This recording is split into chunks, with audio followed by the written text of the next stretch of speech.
अस्सलाम वालेकुम। क्या हाल है प्यारे साथियों। आपका अपना प्रोग्राम आओ बच्चों और आपके अपने प्रोग्राम आओ बच्चों के साथ आपकी मेजबान अनीला कुरैशी। प्रोग्राम आओ बच्चों आपके लिए तरतीब देते हैं कामरान तारिक। हमारे साथ रिकॉर्डिंग इंजीनियर हैं मोहम्मद आकिल।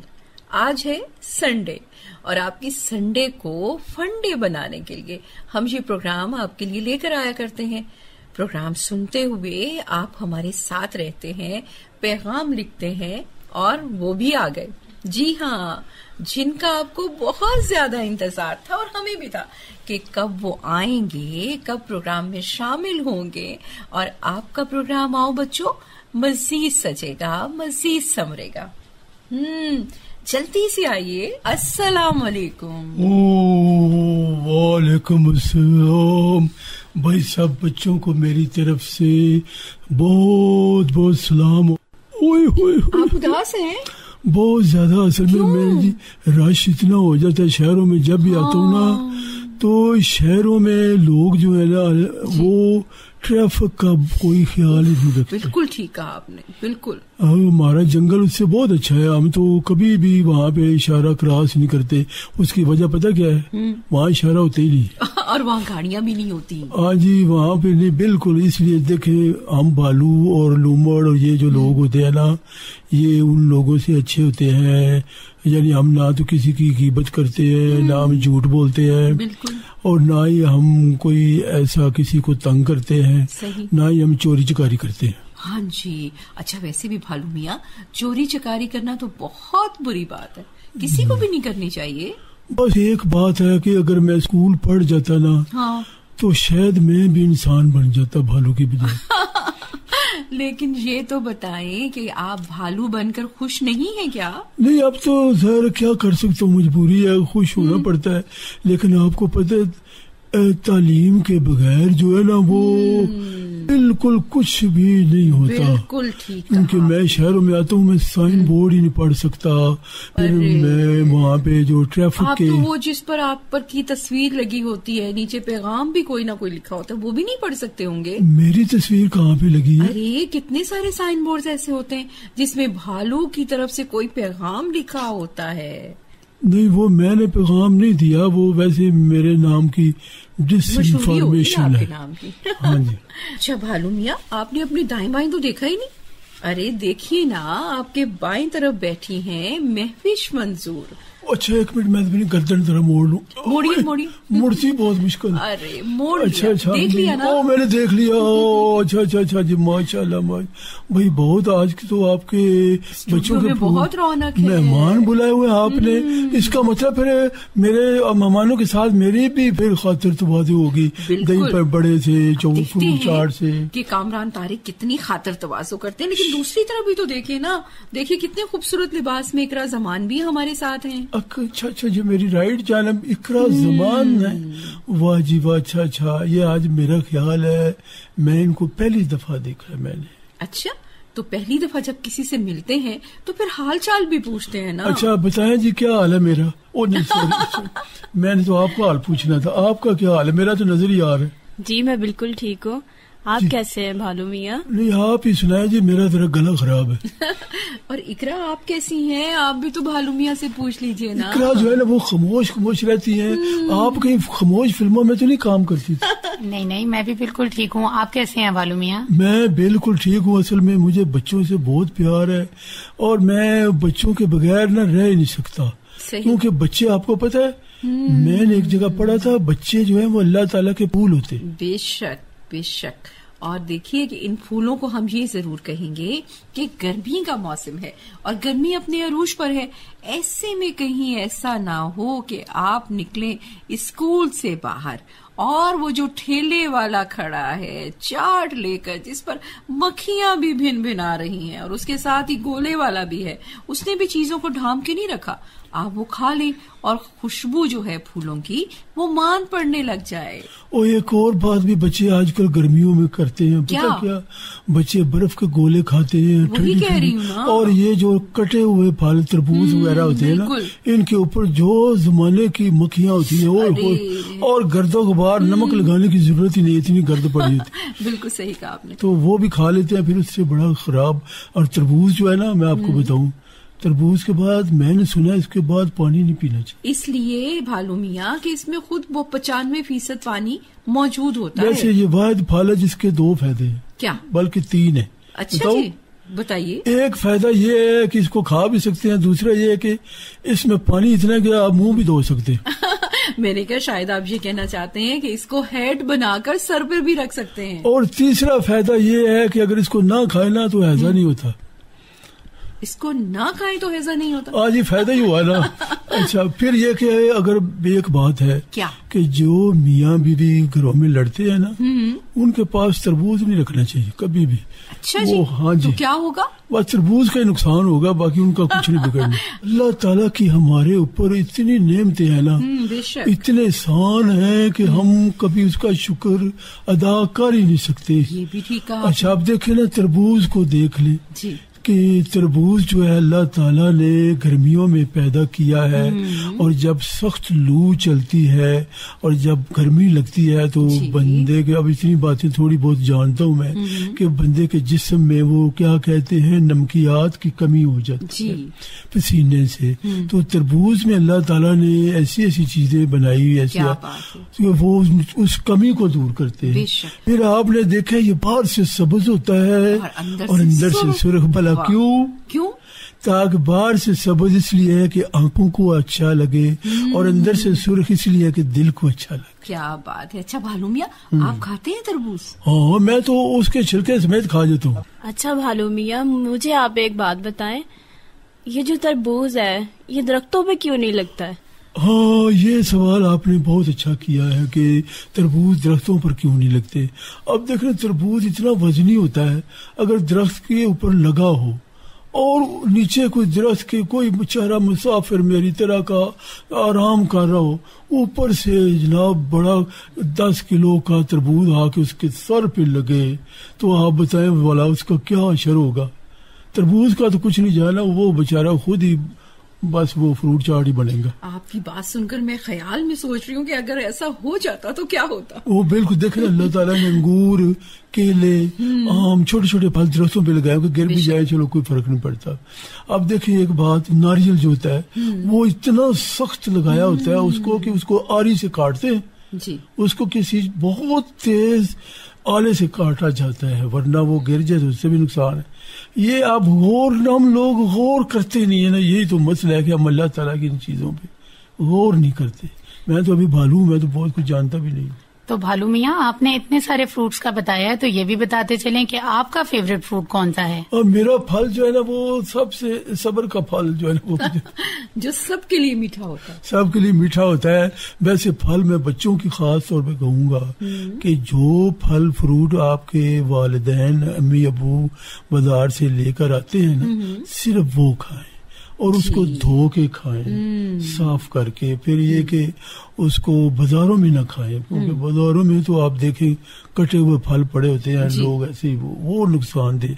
आजकल बहुत ज्यादा खतरा जो है ना, वो डॉक्टरों ने भी बताया है इसका, डायरिया का, और ये हैजा जो होता है इसका बहुत खतरा है। अभी भालू मियाँ आप बात कर रहे थे ना तरबूज की, कि तरबूज दरख्त पर नहीं लगता, तो मुझे मुल्ला नसीरुद्दीन की एक बात याद आ गई। अच्छा, बताऊं आपको? जी जरूर। एक मर्तबा वो किसी दरख्त के नीचे सोए हुए थे कि अचानक उन्हें एहसास हुआ कि उनके सर पर कुछ आके टकराया। हड़बड़ाकर उठे और देखा और बोले कि ये क्या? देखा तो दरख्त से एक अखरोट गिरकर उनके सर से आ टकराया। जाहिर है जोर से लगा, उनकी आवाज भी निकली, चीख भी मारी, लेकिन उसके बाद उन्होंने अल्लाह का बहुत शुक्र अदा किया कि शुक्र है तरबूज दरख्त पर नहीं लगते। और तरबूज दरख्त पे लगता तो फिर देखो उसको उतारना कितना मुश्किल होता। बिल्कुल। जी, और आपका मैं नाम ही भूल गया। लो ये मेरी यादाश्त असल में मुझे महविश की बात कर रहे हैं। महविश की मुझे जो है ना किसी ने कहा था आपकी भालू यादाश्त तेज हो सकती है। मैंने कहा वो कैसे है, बादाम खाया करो। तो मैं बादाम खाने भूल गया। मैं एक बात करना चाहता हूँ बच्चों से और बच्चों के जो अम्मी अबू है ना, खास तौर पर उनसे भी एक बात मैंने शहरों में महसूस की है कि किताबें पढ़ने का रिवाज खत्म होता जा रहा है। लाइब्रेरियां आप लोगों की बिल्कुल बेकार हो गई है जब से ये मोबाइल आया है। हर बच्चा, उनके अम्मी अबू भी सब मोबाइल लेके बैठे होते हैं। भाई अब मैं तो ये रिक्वेस्ट करता हूँ कि किताबें भी पढ़ा करें। किताबें हमने छोड़ ही दी है अरे बहुत बुरी बात। देखना आप जो लाइब्रेरियां होती थी वो बेकार पड़ी है।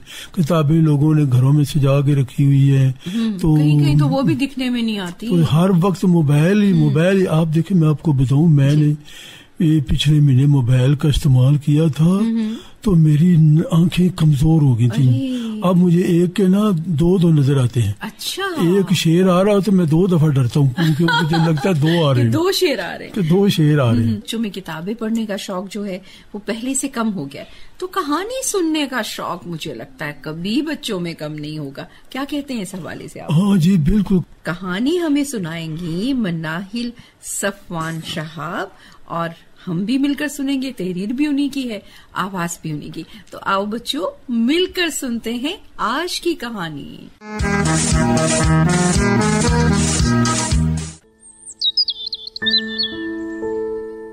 अल्लाह ताला ने तमाम मखलूकात बशमूल चरिंद परिंद जमादात और नबातात को इंसान की खिदमत और फलाह के लिए पैदा किया है, और इंसान इन तमाम चीजों से रोजे अव्वल से मुस्तफीद होता चला आ रहा है। जानवरों में गाय, भैंस, बकरी, घोड़ा वगैरह सभी अपनी अपनी बसात के मुताबिक इंसानी खिदमत का फरीजा सरअंजाम दे रहे हैं, लेकिन परिंदों में सिर्फ घरेलू मुर्गी का किरदार इतना अहम और आफाकी है जिसकी कोई मिसाल नहीं मिलती। घरेलू मुर्गी का हयातियाती नाम गैलस गैलस है और इसका कुदरती मस्कन हिंदुस्तान के हिमालयी इलाके और बैम्बूस के जंगलात हैं। इसके अलावा ये कुदरती तौर पर चीन, नेपाल और भूटान के चंद इलाकों में पाई जाती है। परिंदों में सिर्फ घरेलू मुर्गी ने इंसानी खिदमत और फलाह में तारीख साज किरदार अदा किया है। इस बात के कोई ठोस शवाहिद नहीं मिलते कि इंसान ने कब मुर्गी को घर में पालना शुरू किया। अलबत्ता तारीख के मुताले से पता चलता है कि आज से तकरीबन 6000 साल कबल के मुआशरे में भी घरेलू मुर्गी पालने का रिवाज था। अलबत्ता यूरोप में मुर्गी पालने का रिवाज 1500 साल कबल अज मसीह में शुरू हुआ। बाज मौरखीन का ख्याल है कि यूरोप में मुर्गी बजरिया मिस्र पहुंची और यूं यूरोपीय लोग सख्त तरीन मौसम में भी सिर्फ घरेलू मुर्गी की वजह से खुराक की परेशानी से आजाद थे। माहिरीन हयातियात का ख्याल है कि अगर मुर्गी का वजूद ना होता तो दुनिया की मौजूदा गोश्त की तलब को कभी भी पूरा ना किया जा सकता और यूं दुनिया में गोश्त का बहरान जन्म लेता। इसके अलावा घरेलू मुर्गी की बेशुमार नुमाइशी इकसाम यानी एग्जीबिशन पोल्ट्री भी तैयार की गई हैं। इनमें बाज इकसाम जसामत में बहुत बड़ी और बाज बहुत छोटी हैं। इन नुमाइशी मुर्गियों में एक को हयातियाती इनका शाहकार कहा जा सकता है। कुदरत और इंसानी तहकीक और जुस्तजू के इस हसीन शाहकार का नाम है जापानी मुर्गी। जापानी जुबान में इस मुर्गी को ओनागिडारी कहते हैं। इसको जापानीज फीनिक्स भी कहा जाता है, जिसका मतलब है काबिले एहतराम परिंदा। इस मुर्गी को लिविंग लेजेंड भी कहते हैं। जापानियों का दावा है कि ये मुर्गी इन्होंने हजारों सालों की काविश के बाद तैयार की है। माहिरीन हयातियात का ख्याल है कि जापानी आज से 6000 साल पहले इस मुर्गी को चीन से लेकर गए थे। उस वक्त ये मुर्गी बिल्कुल आम मुर्गियों जैसी थी, लेकिन बाद में जापानी लोगों ने इस पर काम शुरू किया और जापानीज फीनिक्स की मौजूदा नस्ल तैयार की। इस मुर्गी की नस्ल में नर मुर्ग की दुम के पंख तमाम उम्र भरते रहते हैं। मादा मुर्गी की दुम आम मुर्गियों से खासी लंबी होती है, मगर नर मुर्ग के मुकाबले में छोटी होती है। मुर्ग की दुम को लंबा करने के लिए मखसूस दर्जा हरारत और खुराक की जरूरत होती है। जहाँ ये परिंदे रखे जाते हैं वहाँ पर कुत्ता, बिल्ली और बकरी वगैरह बिल्कुल नहीं होनी चाहिए, क्योंकि इस तरह ये मुर्गियां डरकर भागती हैं और दुम के पंख उतर जाते हैं। इस मुर्गी को खास डरबों में रखा जाता है। बाज औकात लंबी दुम को मखसूस अंदाज में रिंग बनाकर रखा जाता है। अमीर जापानियों के घरों के कुशादा लॉन इन मुर्गियों से सजे होते हैं। जापान में हर साल कई पोल्ट्री शोज मुनक्किद होते हैं, जिसमें सबसे लंबी दुम वाली मुर्गी को पहला नाम दिया जाता है। लंबी दुम के अलावा मुर्गी के पेट के परों का लंबा होना, कलगी का खूबसूरत होना, छाती कुशादा होना और पाँव पीले रंग का होना और पाँव की उंगलियां और अंगूठा खूबसूरत होना शामिल है। इन मुर्गियों में सफेद, काले, भूरे और सिल्वर रंग आम है। आप सोच रहे होंगे कि जापानी मुर्गी की दुम कितनी लंबी हो सकती है। 1991 में जापान के शहर योकोहामा में मुनक्किद एक शो में एक खास मिस्टर शोगो की मुर्गी की दुम 34 फुट और 7 इंच लंबी थी। ये किसी भी परिंदे की लंबी तरीन दुम का सबसे बड़ा रिकॉर्ड है। जो मुर्गियां आम शौकीन के पास हैं, उनकी दुम आमतौर पर 20 से 25 फुट तक लंबी होती है। इस नस्ल को अब यूरोप और अमेरिका में भी शौक से पाला जा रहा है। जी, बहुत मजा आया, बहुत मजा आया। आपको आया मजा?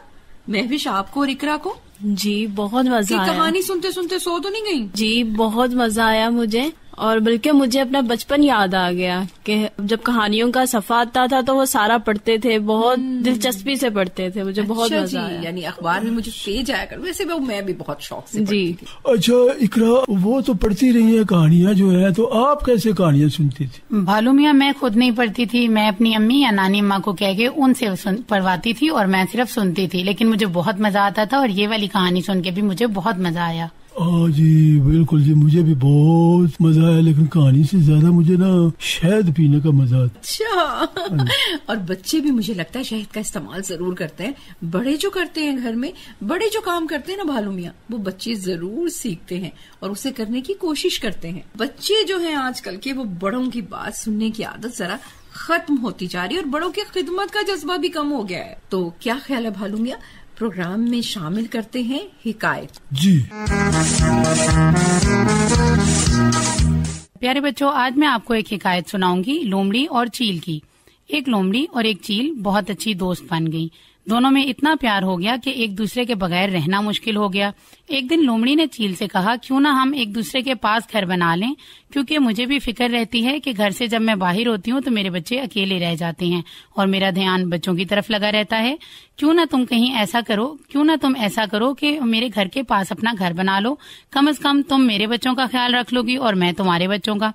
चील ने जब लोमड़ी की बात सुनी तो उससे इत्तेफाक किया, कहा बिल्कुल ठीक है, और कोशिश करके उसने अपना एक घर उसके पास बना लिया। उसका घर जो था वो अंदर से बहुत ज्यादा खोखला था और उसमें बहुत ज्यादा सुराख थे। दोनों को ये जगह पसंद आई। लोमड़ी ने अपने बच्चों के साथ शुगाफ में और चील ने पेड़ पर बसेरा कर लिया। कुछ अरसे बाद लोमड़ी की गैर मौजूदगी में चील जब अपने घोंसले में बच्चों के साथ भूखी बैठी थी, उसने अपना और बच्चों का पेट भरने के लिए लोमड़ी का एक बच्चा उठाया और घोंसले में जाकर खुद भी खाया और बच्चों को भी खिला दिया। जब लोमड़ी वापस आई तो एक बच्चा कम था। उसने बच्चे को इधर उधर बहुत तलाश किया मगर वो ना मिला। आंखों से आंसू बहाने लगी और चुप करके बैठ गई। चील उसके पास आई, उसने चील को बताया और चील ने भी दिखावा किया और अफसोस करती रही। दूसरे दिन लोमड़ी जब जंगल में फिर शिकार करने गई और वापस आई तो एक और बच्चा गायब पाया। तीसरे दिन भी ऐसा ही हुआ और उसका एक और बच्चा गायब हो गया। चील लोमड़ी के सारे बच्चे खा गई। लोमड़ी को चील पर जो शक हुआ था वो अब यकीन में बदल चुका था कि उसके तमाम बच्चे चील ही ने खाए हैं, मगर वो चुप रही, कोई गिला शिकवा ना किया और हर वक्त रोती रहती और खुदा से फरियाद करती रहती। उसने कहा, ऐ खुदा, मुझे उड़ने की ताकत अता फरमा ताकि मैं अपने दोस्तनुमा दुश्मन चील से अपना इंतकाम ले सकूं। खुदा ने लोमड़ी की इल्तिजा सुन ली और चील पर अपना कहर नाजिल किया। एक रोज क्या हुआ कि भूख के हाथों तंग आकर चील रोजी की तलाश में जंगल में उड़ी जा रही थी कि एक जगह धुआं उठता देखकर जल्दी से उसकी तरफ लपकी। देखा तो कुछ शिकारी आग जलाकर अपना शिकार भूनने में मसरूफ थे। चील का भूख से बुरा हाल था, बच्चे भी बहुत भूखे थे। चील सब्र न कर सकी और झपटा मारकर गोश्त के कुछ टुकड़े अपने पंजों में उठाकर घोंसले में ले गई और भुने हुए गोश्त के साथ कुछ चिंगारियां भी चिपकी हुई थी। घोंसले में बुझे हुए घास फूस के तिनकों को आग लग गई। घोंसला जलने लगा। इधर तेज तेज हवा चलने लगी। घोंसले की आग ने इतनी फुर्सत भी न दी कि चील अपना और अपने बच्चों का बचाव कर सकती। वहीं तड़प तड़प कर नीचे गिरने लगी। लोमड़ी ने झट अपना बदला लिया और उन्हें चबा चबा कर खा गई। तो बच्चों, इसका नतीजा क्या है? इसका नतीजा ये है कि जो किसी के लिए कुआं खोदता है खुद उसी में जा गिरता है। इसीलिए सियानों ने कहा है कि बुराई करने से पहले ये सोच लें कि बाद में पछताना ना पड़े। जी, कैसी लगी आपको महविश और इकरा ये हिकायत? जी, मुझे तो बहुत अच्छी लगी है ये, और मुझे भी बहुत अच्छी लगी, इसीलिए मैंने आपके साथ शेयर की है। बच्चों जी, जो किसी के लिए खड्डा खोदता है खुद उसमें गिर जाता है। बातें आप करें, मेरे मुझसे लगता है ये डर रही है। कौन? ये महविश भी और इकरा। वाकई महविश? हाँ, नहीं भालू मियाँ, मैं आपसे डर नहीं रही हूँ। आपकी बातें बहुत दिलचस्प है और मैं मजे से सुन रही हूँ। इस वक्त हम आपको सुनवा रहे हैं रेडियो कार्टून। तहरीर है कामरान तारिक की और आवाजें हैं रिहाना खान और वकार अजीम की। रेडियो कार्टून, ये क्या है? अरे, रेडियो कार्टून बड़ा दिलचस्प होता है। इसमें 2 किरदार हैं, एक टुनटुन और एक टिनटिन, और दोनों मिलकर बात करते हैं। तो चलिए चिड़िया और चिड़ा, टिनटिन और टुनटुन, इनसे सुनते हैं सजा और संवरा हुआ रेडियो कार्टून। क्या हुआ टुनटुन, आज तुम इतने उदास क्यों हो? क्या बताऊं टिनटिन, घरों में बच्चों को उदास देखकर मैं भी उदास सा हो गया हूँ। घरों में बच्चे उदास क्यों हैं? अरे भाई देखो ना, रमजान भी गुजर गया, ईद भी आकर चली गई। अब बच्चों की समझ नहीं आ रहा कि हम क्या करें, किस काम में मसरूफ हो। सोच सोच कर सब उदास हो गए हैं, थक गए हैं, इसीलिए मैं भी उदास हूँ। अरे टुनटुन, तो इसमें परेशानी की भला क्या बात है? इस मसले का हल तो बहुत ही आसान है। टिनटिन, मैं मजाक नहीं कर रहा और बहुत सीरियस हूँ, मुझसे मजाक नहीं करो। अरे नहीं भाई, मैं भी मजाक नहीं कर रही हूँ, बल्कि मैं तो तुम्हें तुम्हारे मसले का हल और एक बहुत जरूरी काम बता सकती हूँ, जिसे करने से तुम कभी बोर नहीं होगे, और वो काम हमारे लिए बहुत जरूरी है। अच्छा, चलो मैं तुम्हारी बात मान लेता हूँ, बताओ क्या काम है? अरे बहुत आसान काम है। अरे भाई, बच्चे घर में बैठे बैठे बोर हो गए हैं, अब वो कोई मुश्किल काम भी करने को तैयार है, तो बस बताओ तो सही, आखिर काम क्या है? अरे भाई टुनटुन, इतना प्यारा मौसम है, बच्चों को घर में नहीं बैठना चाहिए। यानी तुम कह रही हो कि उन्हें कहीं बाहर सैर के लिए चले जाना चाहिए? नहीं टुनटुन, मैं तुम्हें सैर करने का नहीं, बल्कि एक बहुत जरूरी काम करने का मशवरा दे रही हूँ। ओहो भाई, पहेल क्या ना बुझवाओ, जल्दी जल्दी बताओ, जल्दी जल्दी बताओ। ओहो, तुम तो बहुत जल्दबाज हो। मैं तो ये कह रही हूँ कि मुल्क में शजरकारी की बहुत जरूरत है। घर में बोर होने से कितना ही अच्छा है कि बच्चे जो कि बोर हो रहे हैं इर्द गिर्द शजरकारी करें, इन पौधों को पानी दें, इन्हें बढ़ता हुआ देखें। यकीन मानो, इस काम से कोई कभी नहीं बोर होगा। हाँ भाई, ठीक कहती हो तुम, वाकई दरख्तों की तो बहुत जरूरत है। हम परिंदों को भी तो अपने घर और अपने घोंसले दरख्तों पर ही बनाने होते हैं। अरे वाह, ये तो बहुत अच्छा मशवरा है। एक बात तो बताओ टिनटिन, तुम्हारे जहन में ये अच्छा सा मशवरा कहाँ से आया? बता दो? हाँ, बता दो ना, बता दो ना, बता दो ना। अरे भाई, बताया तो था कि बाकायदगी से रेडियो पाकिस्तान इस्लामाबाद का प्रोग्राम आओ बच्चों सुनती हूँ। ये प्रोग्राम इतवार के दिन सब 9:05 पर आता है। अच्छा, इसमें भालू मियाँ की मजे मजे की बातें, चांद मियाँ की नसीहतें, सबक आमोज हिकायतें और सैरगाहों की सैर भी करवाई जाती है। प्रोग्राम आओ बच्चों सुनकर बहुत मजा आता है और बहुत कुछ सीखने को भी मिलता है। अरे वाह भाई, फिर तो मैं भी रेडियो पाकिस्तान इस्लामाबाद का प्रोग्राम आओ बच्चों सुनूंगा, और हम ये प्रोग्राम अपने बच्चों को भी सुनवाएंगे। हाँ टुनटुन, क्यों नहीं। सिर्फ सुनना ही नहीं, बल्कि सबको प्रोग्राम आओ बच्चों की अच्छी अच्छी बातें भी बताना बहुत जरूरी है। क्या तुम ऐसा करोगे टुनटुन? जी हाँ टिनटिन, क्योंकि मैं हूँ टुनटुन, मैं हूँ टिनटिन, मैं हूँ टुनटुन, मैं हूँ टिनटिन, मैं हूँ टुनटुन।